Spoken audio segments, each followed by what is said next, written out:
আসসালামু আলাইকুম রহমতুল্লাহ। কাছে এবং দূরে দেশ এবং প্রবাস থেকে যারা দেখছেন এবং শুনছেন সকলকে জানাই আন্তরিক শুভেচ্ছা ও মোবারকবাদ। প্রিয় ফেসবুক বন্ধুরা, আমরা ফজর নামাজের পরে হাঁটতে চলে আসলাম। আমার সাথে আছে আমার দুইজন মহাব্বতের ভাই। একজন হলো কোড্ডা কাজীবাড়ির জনাব মোহাম্মদ মিলন ভাই, আরেকজন হচ্ছে আমার মহাব্বতের ভাই হাজি আবদুল্লাহ বাড়ির জনাব মোহাম্মদ মালো ভাই। আমার দুই ভাইকে নিয়ে আজকে একটা গজল পড়ব, আপনারা মনোযোগ সহকারে শুনবেন ইনশাল্লাহ। মরণের কথা মানুষ স্মরণ করোনা,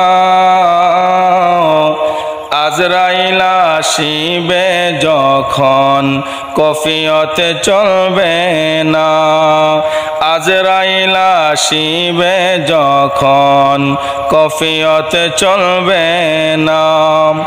সে তো নামে আজরাইল সঠিক সময় তোমার ঘরে হইবে হাজির। সে তো নামে আজরাইল সঠিক সময়ে তোমার ঘরে হইবে হাজির। সেদিন কাকুতি মিনতি করলেও রেহাই পাবে না। আজরাইল আসিবে যখন কফিয়তে চলবে না।